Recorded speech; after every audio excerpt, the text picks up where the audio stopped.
This is Recaps with Caps. Today I bring you a story from Bristol, where Christina Howell has been accused of committing a hate crime.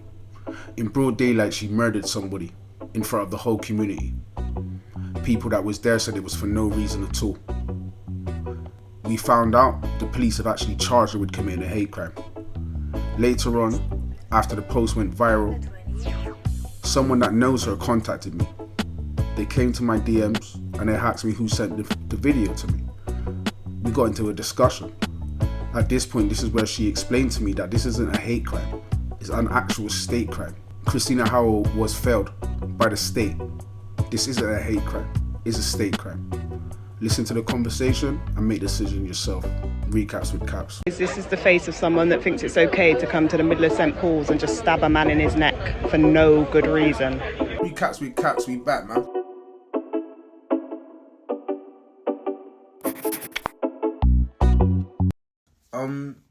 Is a video from that someone in the local communities took and passed over to me. How comes you're asking? I appreciate that you're sharing things from the community, but the fact that the police have already been noted by solicitors that this is negligence. They have the mental health team that was looking after her were not looking after her for 6 to 8 months in the run-up to what's happened today. And for the week prior to this week just gone, there were multiple attempts to try and get her help from a crisis team, which didn't happen. And so the solicitor is building a case against the mental health services and the failings of that. It is not a racially motivated attack, and she is not sound of mind. And the fact that it's circulating and it's damning her in a way that is not appropriate is not okay, if you care at all. To be honest, I don't care about her. Not to be rude, but someone in our community has been taken away from us. This doesn't mean that we're going to shy away from showing people who's involved in this situation.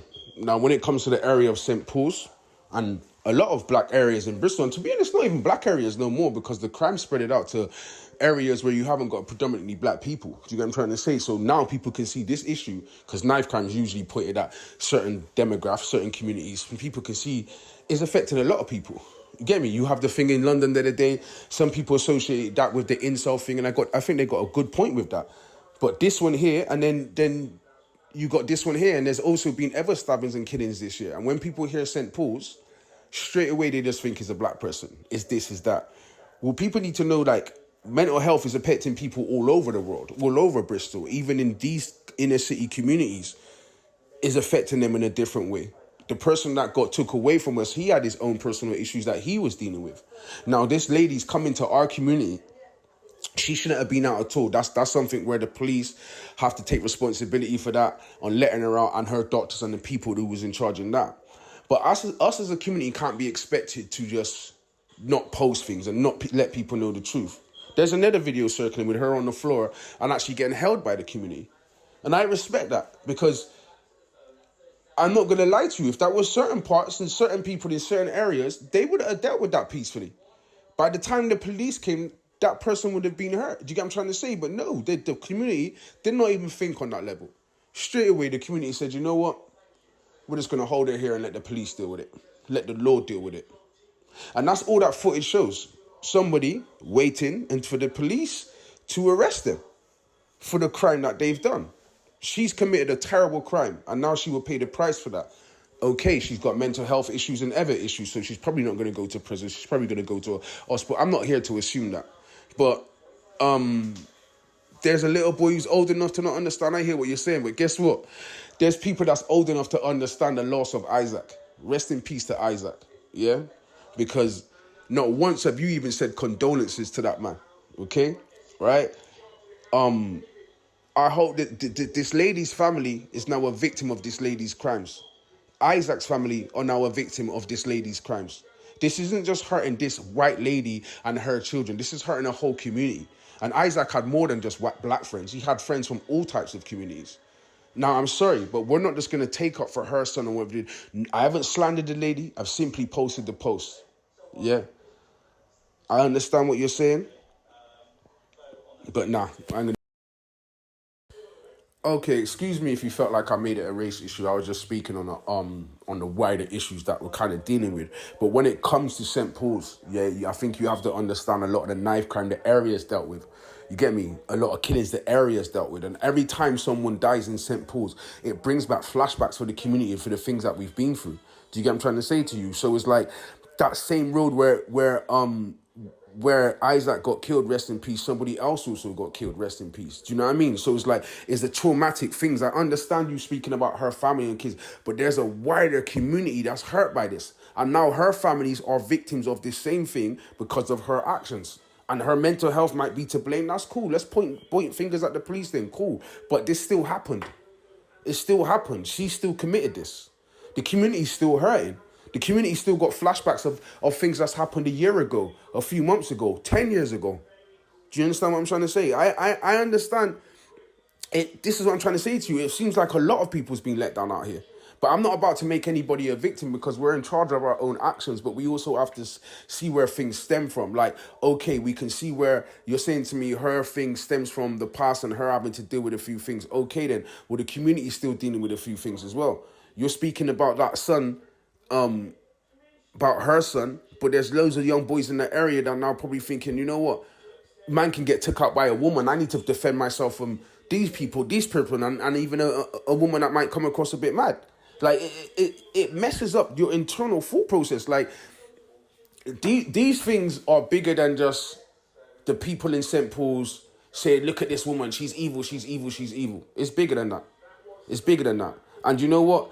The fact that the people in St. Paul's can have compassion and not trouble this lady or hurt this lady and wait for the police to come out, that shows me the people in St. Paul's will have enough compassion if it came out that this woman was let down by the state.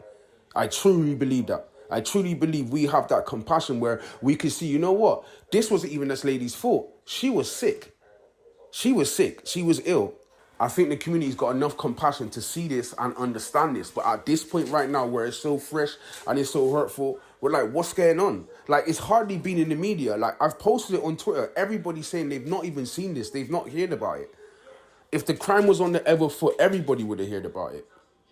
If it was a black man that killed the white woman, this would be everywhere. But it's not. Why?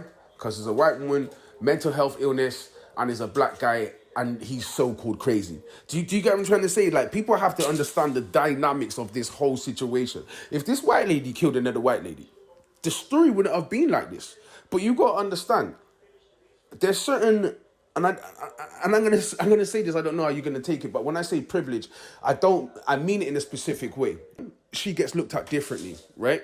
The way the police have handcuffed her, handcuffs in front of her, no behind the back twist up stuff like that. I've seen black people in the same area argue with police and get put up in handcuffs already, right? So we can see, being a white lady in that community, she was shown some type of privilege by the police and the way they handled her, yeah?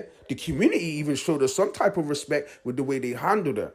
Do you understand what I'm trying to say? That doesn't happen for all of us. And now the fact that she's got mental health, that's another point for her where it looks, do you get what I'm trying to say? Like, nah, man, we need to do better as a whole. But I don't think the community in St. Paul should be asked to do A, B, C, or D, because they've been very compassionate as it is.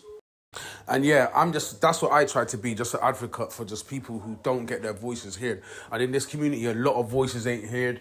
A lot of people don't understand the plights we face, because what I've noticed is a lot of us tend to only speak up when things impact us in our communities. Like knife crime, for instance, it didn't used to impact a lot of other communities outside of like Easton and St. Paul's, because that's where a lot of crime was happening. But now it started impacting other communities. You start to see other people speak up more. And I've started to realize, like, whether it be a man, whether it be a woman, whether it be black, white, Asian or whatever, people tend to speak up more when it's happening in their communities. It sounds like we've both got the same kind of mission. We just want to make sure that people are looked after. I think this is a mental health issue. And I hear you about it being something to do with St. Paul's and the community.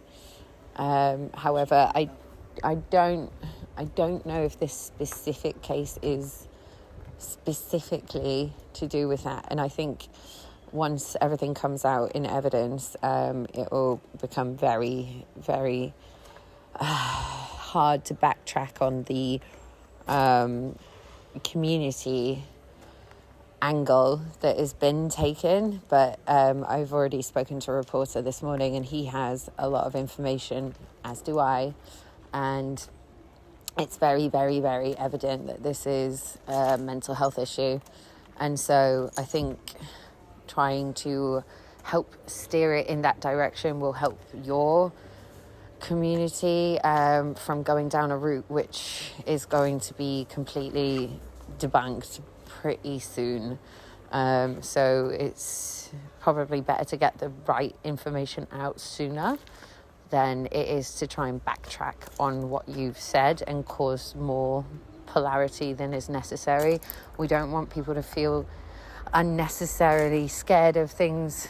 As you said earlier, you know, there's kids that will be affected and worried about things happening, when actually we don't want to create concern. We want to create unity. I think I want for everyone to be able to come together on one cause. Otherwise we're just all going off in different directions. And so if that interests you and if you want to talk about it, then I'm here.